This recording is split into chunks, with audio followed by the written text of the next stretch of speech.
Hello friends नमस्कार। तो friends देखंतु निज जिला हॉस्पिटल गुड़िकर आसी एक बहुत बड़ नियुक्ति एथिरे ओडिशार सबु जिला पई पोस्ट होची। टोटाल एथिरे 5000 भी अधिक पोस्ट में वैकेंसी खाली रहूची। जदि आपण माने 8th 10th प्लस 2 किंबा ग्रेजुएशन भी जदि कंप्लीट करिथिबे तेबे एथिरे डिफरेंट टाइप रो पोस्ट आवेदन करि परिबे। पाखापाखी 6 रु 7 गोटे पोस्ट में एथिरे वैकेंसी रहूची। आपण माने एथिरे 25500 पर्यंत दरमा भी पाई परिबे स्टार्टिंग दरमा एवं निज जिला अंडर बा जिला भितर पोस्टिंग रहिबो। नो एप्लिकेशन फी मध्य रहउची कोनसी प्रकार फी नाही एवं एथिरे इंटरव्यू माध्यम रे एवं आपनकर कैरियर मार्क अनुसार सिलेक्शन करा जिवो। तो चलंतु देखिनेबा जे यार फुल नोटिफिकेशन टे कोन रहउची किपरि आपण माने आवेदन करिवे। जेहेतु इथे ऑनलाइन प्रोसेस रहउची तो आपण माने निज मोबाइल फोन रे भी पोस्ट आवेदन करि परिबे। प्रति डिस्ट्रिक्ट पई इथे पोस्ट होउची डिस्ट्रिक्ट कैडर वैकेंसी रहिबो। तो चलतु तो पिला माने जदि आपण माने प्रथम थर पई आम चैनल रे विजिट करिथिबे तेबे एई भली नुआ नुआ सरकारी जॉब रो न्यूज़ पाइबा पई चैनल टी को सब्सक्राइब करी वीडियो टी को भी गोटिया लाइक करि नियंतु। तो फ्रेंड्स देखंतु ए नोटिफिकेशन रे मेंशन अछि जे केउ पोस्ट में कोन क्वालिफिकेशन अछि। मु आपन कहि देबी जे एज लिमिट कोन रहइबो, सिलेक्शन प्रोसेस किपरि रहिबो, किपरि आवेदन करिवे, कंप्लीट इन्फॉर्मेशन मु आपन को जणाइबी। एथिरे पाखापाखी 7 प्रकार पोस्ट होउची जहाँकि राज्य जनकल्याण ग्रामीण स्वास्थ्य संस्थान अंडर वैकेंसी रोचे। प्रति डिस्ट्रिक्ट रे पोस्ट हो 5495 पोस्ट में वैकेंसी रोचे।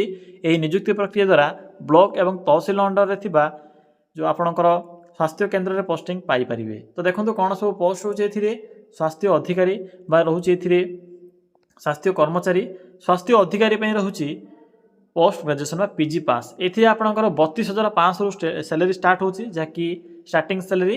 नेक्स्ट होची स्वास्थ्य कर्मचारी बा health worker.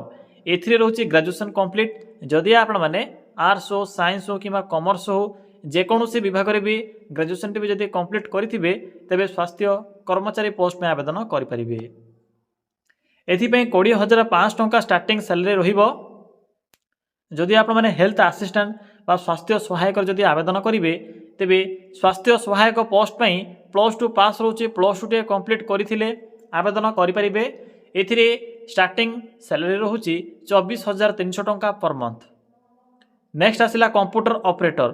Computer operator post में +2 सहित कंप्यूटर सर्टिफिकेट मध्य आवश्यक पड़िबो। पिला माने जो स्ट्रीम एथिरे मेंशन नाही आर्ट्स साइंस कॉमर्स सबु स्ट्रीम रा पिला माने एही पोस्ट पई एलिजिबल होई परिबे। देखो जो कंप्यूटर ऑपरेटर रही है +2 पास सहित कंप्यूटर नॉलेज मध्य आवश्यक पड़िबो। एथिरे 27200 टंका स्टार्टिंग दरमा रहउची एवं अदर अलाउंस एवं टोटल आपनकर सैलरी 49000 पर्यंत रहिबो। नेक्स्ट आसिला स्टोर कीपर। फ्रेंड्स देखंतु स्टोर कीपर पई मैट्रिक पास रहउची। मैट्रिक टी पास करथिले आवेदन करि परिबे। 10th टी कंप्लीट करथिले आवेदन करि परिबे। देखंतु पिला माने एज लिमिट कोन रहउची थोरटी देखि नियंतु। स्वास्थ्य अधिकारी पई रहउची 21 वर्ष मिनिमम 21 रु 40 वर्ष। स्वास्थ्य कर्मचारी पई मध्य 21 रु 40 रहउची। हेल्थ असिस्टेंट बा स्वास्थ्य सहायक पई रहउची 18 रु 40। नेक्स्ट आसिला कंप्यूटर ऑपरेटर एथिरे मध्य 18 रु 40 वर्ष रहिबो।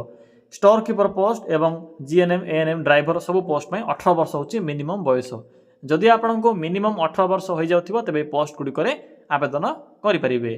देखंतु स्टोर कीपर पई तो केवल मैट्रिक पास रहउची। जस्ट मैट्रिक पास करथिले 18 वर्ष बयस कंप्लीट हो जाउथिले पोस्ट आवेदन करि परिबे। 18300 टंका इथिरे दरमा रहउची स्टार्टिंग सैलरी। जीएनएम और एएनएम पोस्ट में रहउची मैट्रिक सहित डिप्लोमा पास। मैट्रिक सहित जदि आपण माने डिप्लोमा टी कंप्लीट करथिबे बा जीएनएम एएनएम कोर्स करथिबे तेबे पोस्ट पई आपण माने एलिजिबल होई परिबे। अप्लाई करि परिबे।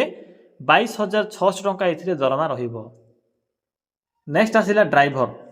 देखो पिला माने जदि आपण माने 8th मिनिमम पास करिसंती एवं एक गवर्नमेंट जॉब करिया पई चाहउछंती तो एथि पई ड्राइवर पोस्ट आवेदन करि परिबे। अंडर मैट्रिक पास पिला माने बा 8th पास पिला माने। किंतु एथिरे अन्य एक टर्म्स एंड कंडीशन रहउची कोन रहउची ना ड्राइविंग रो नॉलेज एवं ड्राइविंग लाइसेंस मध्य आवश्यक पड़िबो। एलएमबी सर्टिफिकेट आवश्यक पड़िबो। जदि आपण माने ड्राइवर पोस्ट रे सिलेक्ट हेउछंती तेबे एथिरे आपण को 16000 टंका स्टार्टिंग दरमा देखिबा को मिलिबो। तो पिला माने जानि परिले केउ पोस्ट रे कोन सब एज लिमिट रहउची। सिलेक्शन प्रोसेस तो कहिले कैरियर मार्क सहित इंटरव्यू रहउची। बाकी प्रोसेस एथिरे मेंशन अछि मु आपण को जणाइबे।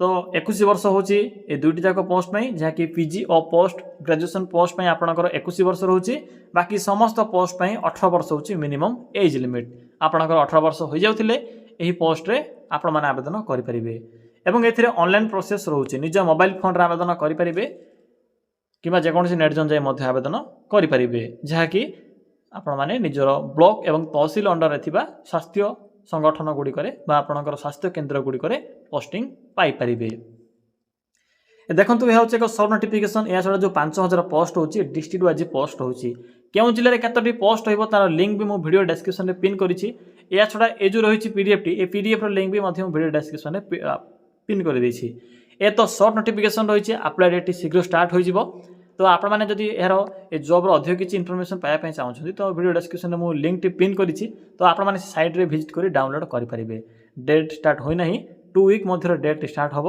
जहाँकि नोटिफिकेशन रे मेंशन अच्छी आपण मैंने वीडियो डिस्क्रिप्शन रे थिबा लिंक रे क्लिक करी डिस्ट्रिक्ट वाइज वैकेंसी इनफॉरमेशन सहित ए नोटिफिकेशन पीडीएफ एवं अप्लाई डेट विषय अधिक तथ्य पाइपर तो जब भी यार डेट स्टार्ट हो जहाँकि 2 सप्ताह मध्य स्टार्ट हम जहाँकि मेंशन अच्छी मुझे आपको अप्लाई फुल प्रोसेस वीडियो सहित कहीदेवी यहाँ आपने आवेदन करेंगे तो फ्रेंड्स यह थिला एक नुआ वैकेंसी इनफॉरमेशन जहाँकि 5000 पाखापाखि पोस्ट होची प्रत्येक डिस्ट्रिक्टर पिला आवेदन करेंगे।